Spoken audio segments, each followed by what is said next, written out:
conta do espírito da época em que vivemos. É muito complicado você afirmar que só existe um Salvador diante de um mundo que é extremamente pluralista. Três ideologias, três tipos de pensamento que bate de frente contra essa afirmação: o pluralismo, o relativismo e o sincretismo. Vamos de um por um aqui para os irmãos entenderem. O pluralismo: todas as religiões são iguais na capacidade de levar o homem até Deus. E aí eu chego e digo que só Jesus salva. Eu estou querendo dizer que a única possibilidade de salvação e vida eterna são para aquelas pessoas que creem em Jesus. E existem religiões que não creem em Jesus. Existem religiões como o islamismo, por exemplo, que não creem em Jesus. O próprio judaísmo não crê em Jesus. O budismo não crê em Jesus. Mas o pluralismo diz: não, todas as religiões levam a Deus, levam para o céu. Nós não podemos concordar com isso.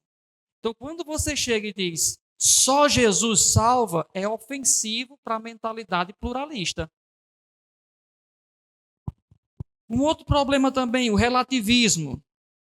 O relativismo tornou-se a norma na academia, ou seja, você chega na universidade e não, tudo é relativo. E a teoria da relatividade ela é boa, legal, mas dentro da perspectiva de Einstein. Quando você pega para a sociologia, ou especialmente para a teologia, não faz sentido. Não faz sentido. Então o relativismo tomou conta da academia, da cultura, e acredite, se infiltrou nas igrejas. Aceitar quando você está no âmbito da academia, da universidade, eles aceitam assim o relativismo em quase tudo. Alguns falam até do relativismo ético. Não, isso é errado para você, não é para mim. Mas a maioria deles concordam, por exemplo, que roubar é errado, matar é errado. Ou seja, não pode existir um relativismo absoluto para essas pessoas. Só que quando eu afirmo que só Jesus salva, eu estou absolutizando a verdade que só em Jesus a salvação é a vida eterna. Para o relativista, não. Não pode ser assim. E algumas igrejas, pasmem, elas vão trabalhar esse relativismo dizendo o seguinte, que Jesus foi um grande mestre. Nós devemos copiar, imitar a conduta ética de Jesus. E aí, meus queridos, olha, deixa eu dizer um negócio bem aqui para vocês. Na história, você tem homens como Alexandre o Grande. Ó, era bem pequenininho, mas tinha o nome de Alexandre o Grande. Carlos Magno. Jesus não é grande nem magno, Jesus é único. Essa é a pegada. Porque eu vejo a moçada aí se encantando com essa ideia de que não, a gente tem que imitar Jesus. Sim, mas não é somente imitar Jesus, é se tornar como Jesus. Você não é cristão. Então, cristão é aquele que segue os ensinamentos de Cristo. Não dá para relativizar isso. Não dá para eu absorver somente a conduta ética de Jesus. Não, eu quero ser como Jesus. Por quê? Os pagãos conseguem ser éticos. E olha que existem pagãos muito mais éticos do que certos cristãos que eu conheço. Para nossa tristeza. Então, pluralismo é um problema diante dessa afirmação, só Jesus salva. O relativismo também é outro problema, porque eles não vão aceitar essa ideia. Aí vem o pior, vem a mistura, o sincretismo. Não existe uma única religião verdadeira. É necessário harmonizar. Vamos misturar. Então, você já viu aquelas igrejas que, se possível, colocariam um nome assim? Igreja Batista Pentecostal do Sétimo Dia? A ideia é da mistura, do caldo teológico, bíblico, onde eu possa agradar todas as pessoas. Vocês já viram nos vídeos do YouTube alguns cultos que parecem mais celebrações de umbanda, de candomblé? O que é isso? É o sincretismo, a ideia de eu misturar para adequar o gosto do meu freguês. O que é que o povo quer? Não, o povo quer dançar no manto. Então, nossa igreja tem que ter dançar no manto. O que é que o povo quer? Sapatinho de fogo. Então, tem que ter dar-lhe bicuda na cara do cão. Então, tem que ter. E aí, assim, tem um cara que eu sigo, que eu gosto demais dele, que é o Pedro Dutti. Na minha opinião, um dos melhores teólogos contemporâneos. E ele foi pentecostal.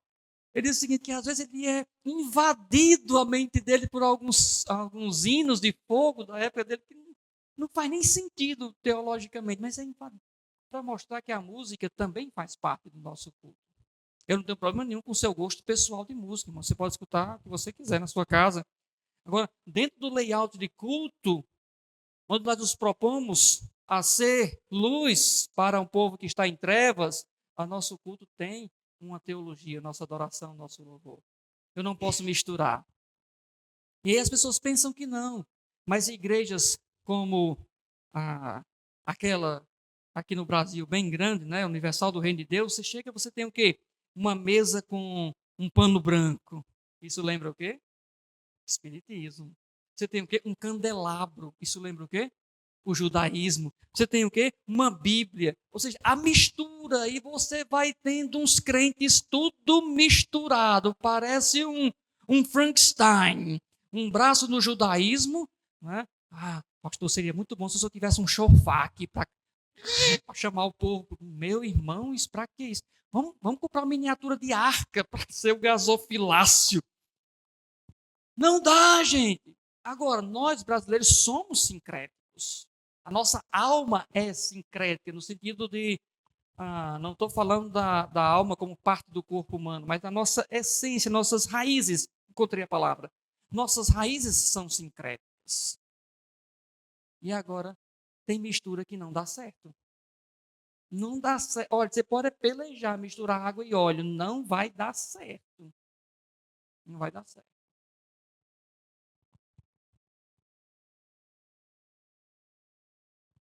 Por que eu digo isso?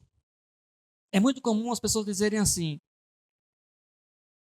o mesmo Deus de lá é o daqui.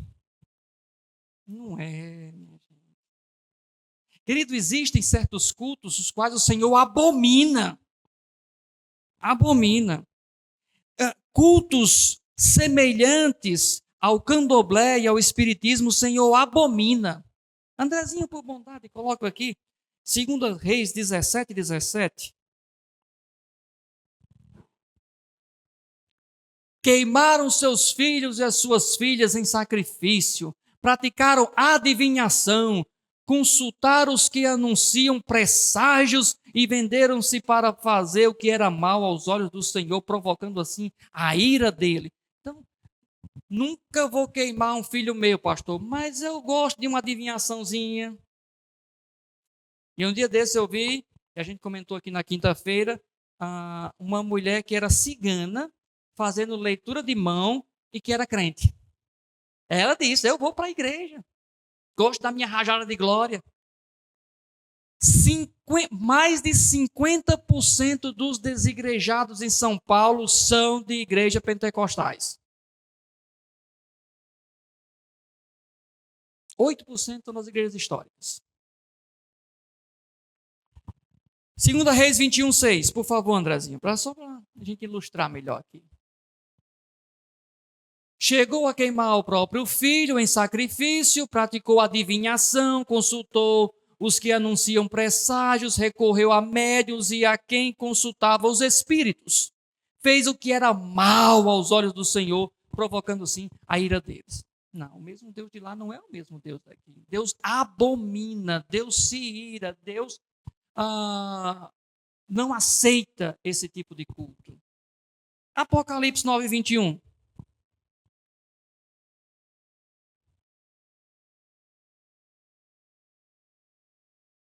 Também não se arrependeram dos seus assassinatos, das suas feitiçarias, da sua imoralidade sexual e dos seus roubos. feitiçaria, consultar médium.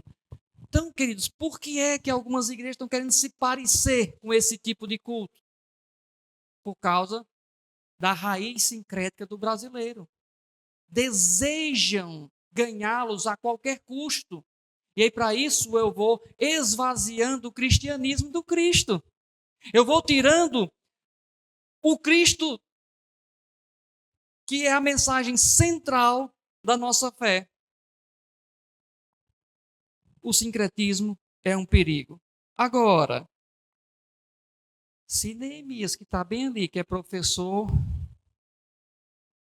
Eduardo aqui, que é advogado, em algum momento ele disser isso para alguém, entre os seus pares, que não seja cristão, só Jesus salva. Sabe o que o povo vai dizer? Você é um arrogante. Você é um intolerante. E aí, meus queridos, nós vamos fazendo o quê? A gente vai se intimidando. Deixa eu ficar invisível aqui. Eu vou me calando. Quando, na verdade, nós não podemos. Não podemos. Eu não sei quantas vezes eu já fui chamado de intolerante, de arrogante. De tudo que é ruim nessa vida, eu acho que já me chamaram. Já me chamaram até de pastor do cão, vocês acreditam, minha gente? Foi. Um irmão chegou uma vez chorando, rapaz, muito triste. Eu disse: o que foi, irmão? Rapaz, eu fui visitar fulano de tal. E fulano disse assim: rapaz, acho que aquele pastor veio para dos infernos para acabar com a nossa igreja. Isso é. Se chamaram a Jesus de filho de Beelzebul, que chamar de mim é pouco. Então, queridos, essa mensagem só Jesus salva, ela é um problema. Não para nós, os cristãos, mas para quem não é, para os pagãos. Então, deixe-me fazer uma primeira leitura para os irmãos e situar no contexto de Atos 4:12. Eu vou dizer a primeira vez, depois eu peço para que os irmãos leiam comigo. Não há salvação em nenhum outro, pois debaixo do céu não há nenhum outro nome dado aos homens pelo qual devamos ser salvos. Todos?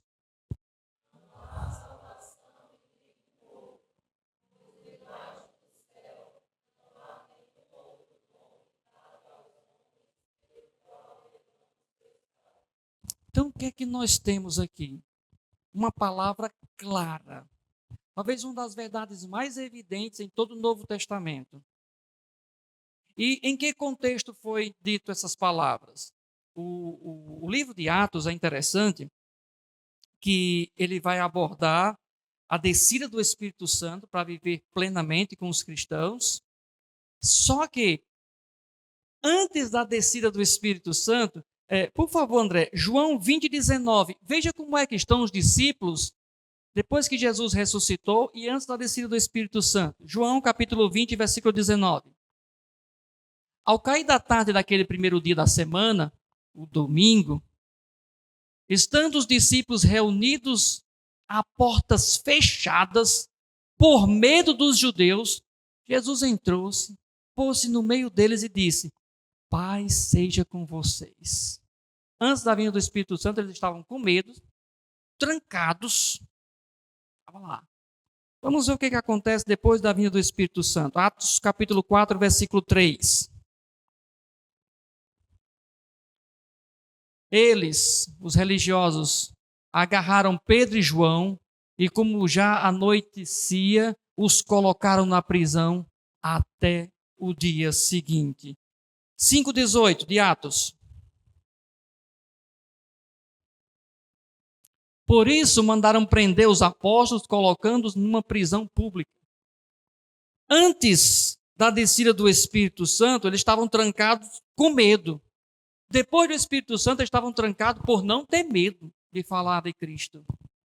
Porque o Espírito ele veio exatamente para capacitar os cristãos a fazerem isso. Ele veio para que possamos constantemente em nossas vidas sermos enchidos, né? Porque é Ele quem enche da sua presença em nossas vidas. Então, queridos, quando nós olhamos para a igreja, nós percebemos claramente que a igreja está tímida, a igreja do Senhor.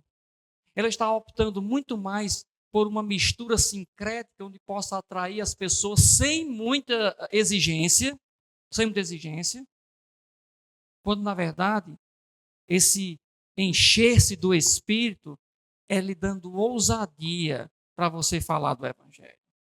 Agora, eu falo por mim, eu dou o meu testemunho aqui, que eu estava numa vibe tão antipática, não, apática, que até um convite para ir para a igreja não estava fazendo mais para as pessoas. Nem um folhetinho estava mais entregando. E aí eu me surpreendo. Hoje eu cheguei mais cedo aqui, na escola dominical, e fiquei aqui fora recebendo os pessoal que vinha para a academia. Todo mundo, eu estendi, coisa simples, estendi a mão, tudo bem, vai malhar, bom treino, ó, não esqueça de treinar também a vida espiritual. Todo mundo me cumprimentou também, o sorriso no rosto, beleza. Coisa simples, simples. Lá no prédio lá no condomínio que eu estou vivendo, estou descobrindo um monte de crente. Eu vou tentar evangelizar. Ah, não, já sou crente da igreja tal. Então tá bom, então vá com Deus. Então, de Roberta Miranda, vá com Deus. Estamos tímidos, minha gente. Coisas bobas. Entregar um folheto. Fazer um convite para a igreja. Fazer um convite para um estudo bíblico. Falar que Jesus é a salvação. Então, esse é o contexto. Atos dos Apóstolos. A ascensão de Jesus, e aí a vinda do Espírito Santo no capítulo 2. Ah, Ibrahim, aí esquecendo. Mano Ibra, você precisa desenhar um salva-vidas. Bem bonito. Então, Atos capítulo 2, nós temos o quê? A vinda do Espírito Santo. Pedro pregando de forma ousada no capítulo 3. Ainda no capítulo 2, um sermão de pessoas vão serem convertidas. E aí, quando nós chegamos no capítulo 4, nós temos a narrativa da cura de um aleijado. Vamos fazer a leitura, mas eu vou me deter na exposição apenas no capítulo 12, apenas no versículo 12. Atos capítulo 4, versículo 1 até o 12, leia comigo. Aliás, eu vou ler, os irmãos vão acompanhar na sua Bíblia. Enquanto Pedro e João falavam ao povo, chegaram os sacerdotes, o capitão da guarda do templo e os saduceus. Então chegaram aí os sacerdotes, os saduceus e a guarda do templo. Toda a elite religiosa do templo. Versículo 2. Eles estavam muito perturbados porque os apóstolos estavam ensinando o povo e proclamando em Jesus a ressurreição dos mortos. Bom, isso tinha acontecido há 60 dias atrás. Então estava tudo muito fresquinho, todos eles lembravam do que Jesus fez, e ele estava só falando que Jesus tinha ressuscitado. Desses grupos que foram citados aí, os saduceus acreditavam na ressurreição. Aliás, os saduceus não acreditavam, os fariseus sim. Versículo 3. Agarraram Pedro e João, como já estava anoitecendo, os colocaram na prisão até o dia seguinte. Mas muitos que tinham ouvido a mensagem creram, chegando ao número dos homens que creram perto de 5.000. Muita gente creu, talvez porque viram o milagre, que é registrado no capítulo 3. Versículo 5. No dia seguinte, as autoridades, os líderes religiosos, os mestres da lei, reuniram-se em Jerusalém. Estava ali Anás, o sumo sacerdote, bem como Caifás, João, Alexandre e todos os que eram da família do sumo sacerdote. Lembram que a família sacerdotal era por família, era uma coisa hereditária. Diz que o sacerdote aqui, eu gosto da NVI porque ela deixa claro que Anás é o sumo sacerdote. Então os irmãos lembram que Caifás foi quem condenou Jesus. Vamos lá então. Versículo 7. Mandaram trazer Pedro e João diante dele e começaram a interrogá-lo. Com que poder ou em nome de quem vocês fizeram isso? Em nome de quem? Então, Jesus, ele não pode ser uma senha. Jesus é o nome mais poderoso que existe. Versículo 8. Então Pedro, cheio do Espírito Santo, disse-lhes: autoridades e líderes do povo, visto que hoje somos chamados para prestar contas de um ato de bondade em favor de um aleijado, sendo interrogados acerca de como ele foi curado, saibam os senhores e todo o povo de Israel que por meio do nome de Jesus Cristo Nazareno, a quem os senhores crucificaram, mas a quem Deus ressuscitou dos mortos, este homem está aí curado diante dos senhores. Este Jesus é a pedra que vocês construtores rejeitaram e que se tornou a pedra angular. Aí nós temos o texto de Atos 4:12. Não há salvação em nenhum outro, pois debaixo do céu não há nenhum outro nome dado entre os homens pelo qual devamos ser salvos. Então, só Jesus salva,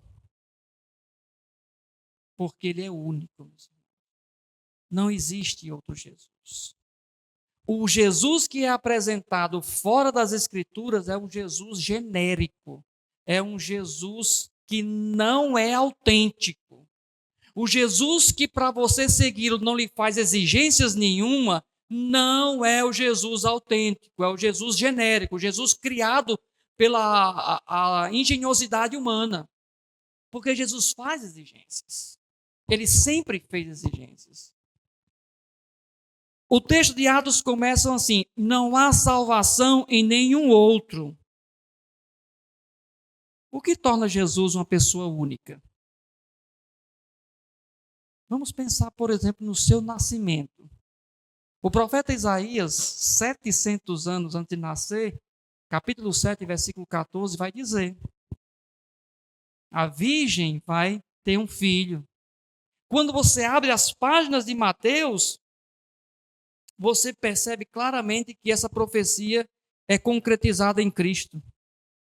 A concepção virginal, que o pessoal diz assim, né? O nascimento virginal, mas não tem como, gente. Né?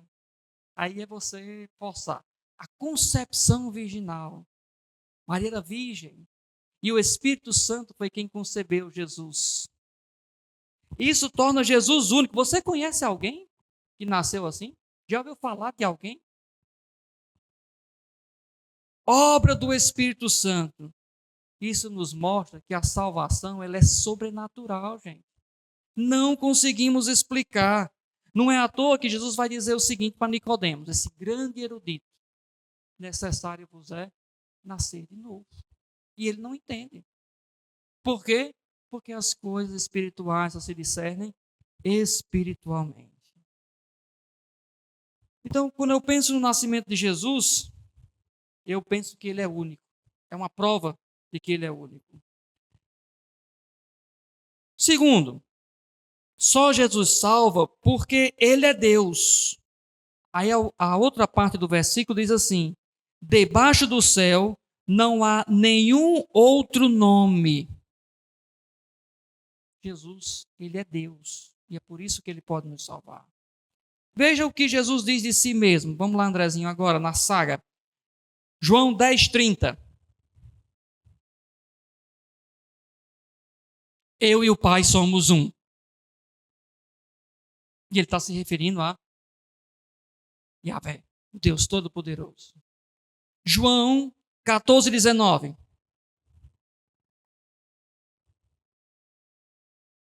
Dentro de pouco tempo o mundo não me verá mais. Vocês, porém, me verão. Porque eu vivo, vocês também viverão. Capítulo 14, versículo 6. Eu inverti aqui o texto. Que é o mais conhecido de todos nós. Jesus respondeu: eu sou o caminho, a verdade e a vida. E ninguém vem ao Pai a não ser por mim. A exclusividade de Jesus está nesses artigos que estão definidos. O caminho, a verdade e a vida. Lucas 19:10, que é um texto muito conhecido também nosso.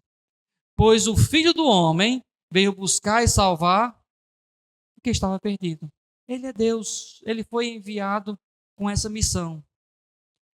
Agora, vamos ouvir o testemunho de algumas pessoas da sua época. Mateus 3,17. Então uma voz dos céus disse: Este é o meu filho amado, em quem tenho prazer. Quem foi que disse isso, irmãos? Deus, o próprio Deus. Segundo testemunha, chamo João 1:29.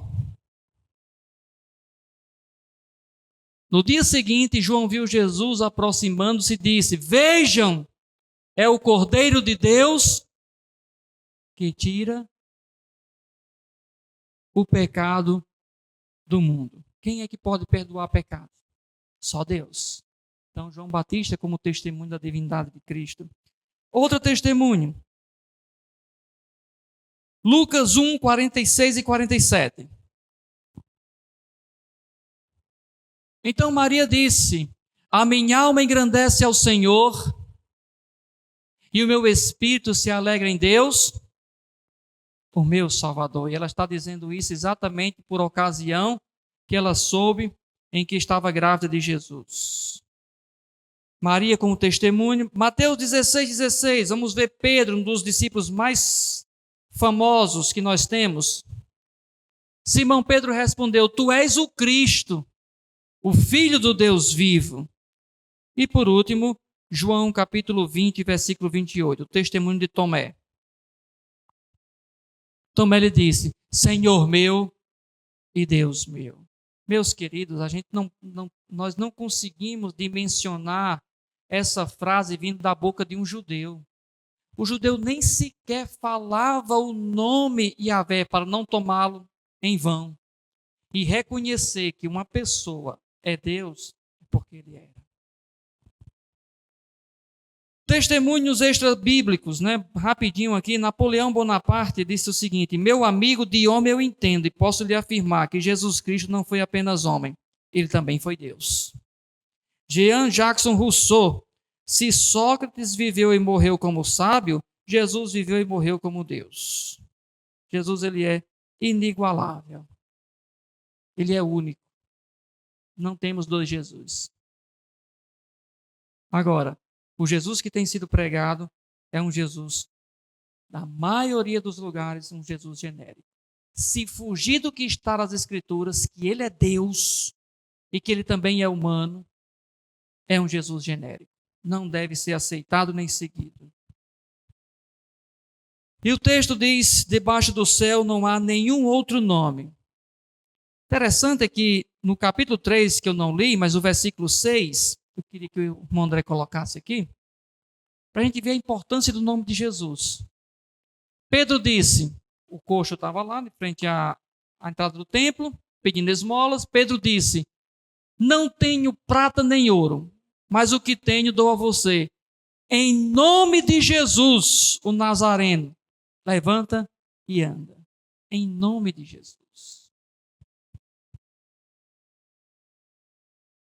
Tanto é que eles foram proibidos de pregar esse nome. O nome de Jesus, gente, não é uma fórmula mágica, mas ela é uma condição para a salvação.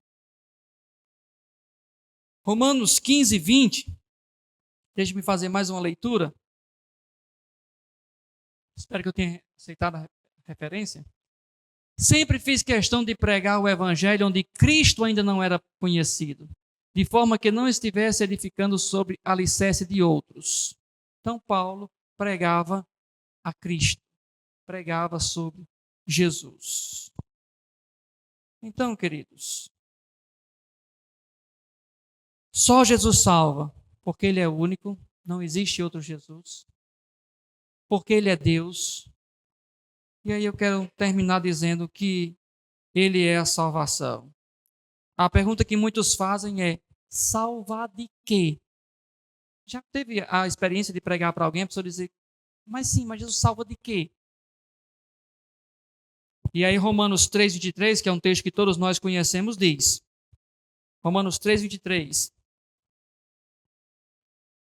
Pois todos pecaram e estão destituídos da glória de Deus. Salva da condenação do pecado. É disso que o Senhor Jesus salva. Parece coisa pouca, né? Mas é por conta do pecado vem a morte. A morte eterna. A condenação eterna. Um local onde a Bíblia descreve com uma metáfora de fogo e chama de inferno. É o local. Pense em todas as dores que você já sentiu.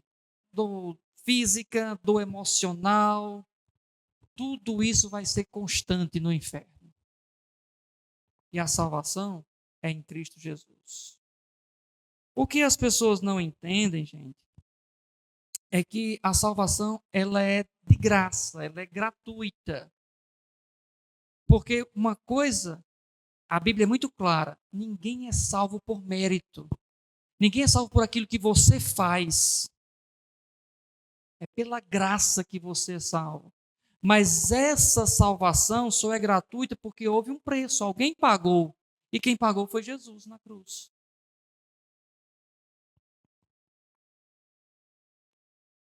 A salvação, meus queridos, não é hereditária. Ela não passa de pai para filho. Diz que filho de peixe é peixinho, mas filho de crente não é crentinho. Às vezes é cretino, mas não é crentinho. A salvação ela não é transferível. Ah, como eu já ouvi, essa eu gosto. Que o pessoal diz, pastor, leve esse menino para a igreja que ele precisa muito de Jesus. E você?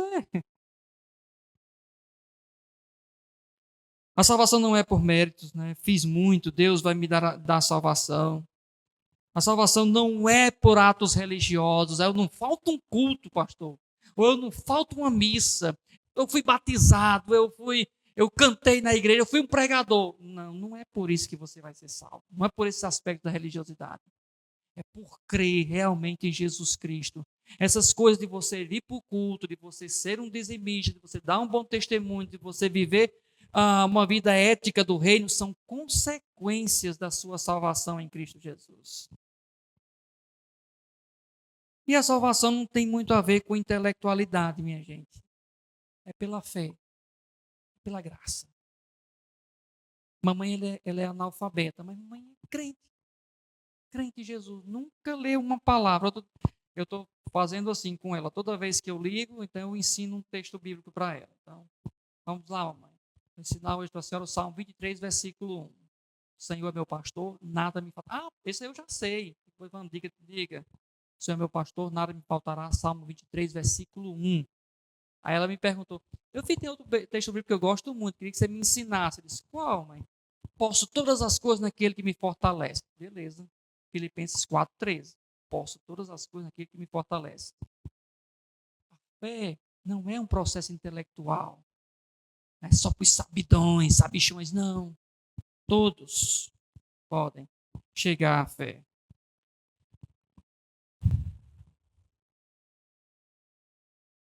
A pergunta que talvez nós não estejamos preparados é quando a pessoa diz assim: então não existe outra forma de salvação? E temos que ser claros. Não. Não existe outra forma de salvação.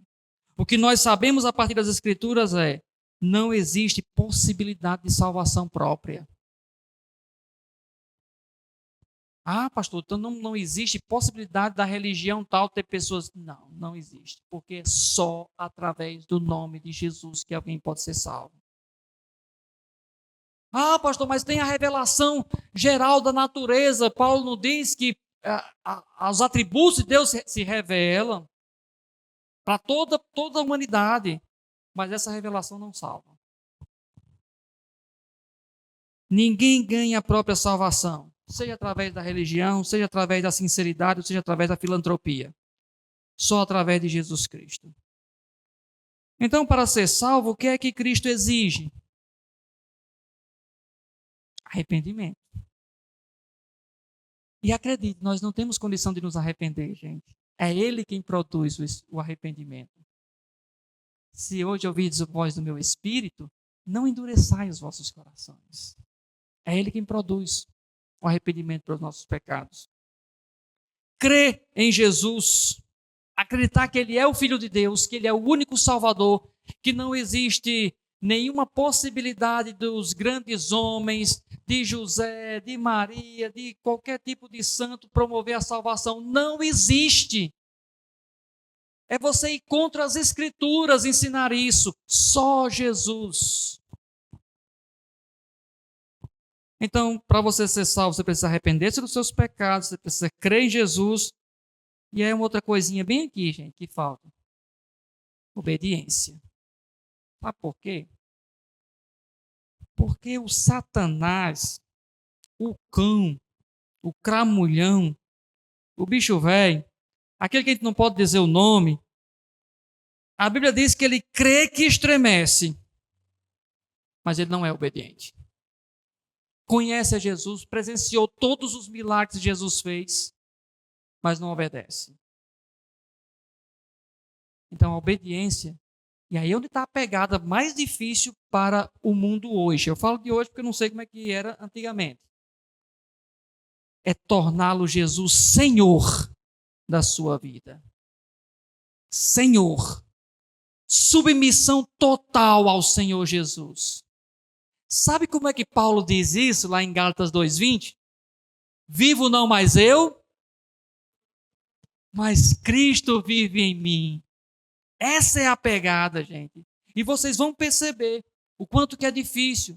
Pessoas que vocês vão fazer estudo bíblico, beleza, eu creio nesse Jesus, ele fez milagre, eu gosto disso em Jesus, mas quando você tem que se submeter ao Senhor, você tem que obedecer, aí a pessoa arrega. Mas é uma condição para ser salvo. Obediência ao Senhor Jesus. Paulo, em 1 Timóteo 1,15, diz assim: esta afirmação é fiel e digna de toda aceitação. Cristo Jesus veio ao mundo para salvar os pecadores, dos quais eu sou o pior. Paulo estava dizendo isso. Você dizer que alguém é pecador hoje é quase um insulto, é quase uma ofensa. Mas, meus queridos, nós fomos salvos por Cristo. Nós não podemos esquecer isso. E Ele nos deu a missão, fazer discípulo. E no ato de fazer discípulo, nós temos que ensinar. E esse processo de ensino, você tem que deixar muito claro para as pessoas. Arrependimento dos pecados, crer em Cristo como único Salvador, único, e obediência.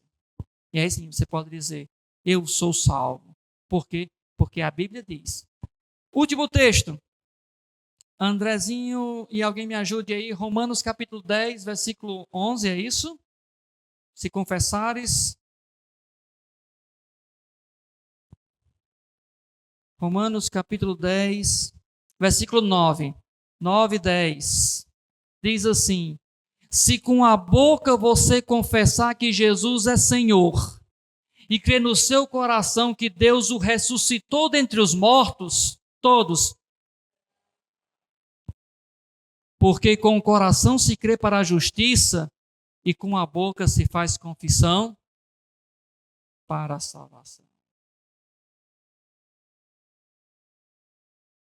Essa é a palavra de Deus. Jesus Cristo é o único Salvador, pois como já vimos, só Ele tem qualificações necessárias. Ele é Deus, Ele é único. Dois principais aspectos da unicidade de Jesus: sua divindade e principalmente a sua capacidade de salvar os outros. Um teólogo inglês disse o seguinte: não basta declarar que Jesus é único no sentido de que todo ser humano é único, assim como cada floco de neve é de fato único, como toda folhinha de grama também é única. Nenhuma outra pessoa, a não ser o Jesus de Nazaré histórico, Deus se tornou humano, viveu na terra, morreu por nossos pecados, venceu a morte, foi elevado aos céus e enviou o Espírito Santo. Não há outro. Só Jesus fez isso. E eu preciso crer em tudo isso para ser salvo. Que Deus nos ajude, meus irmãos.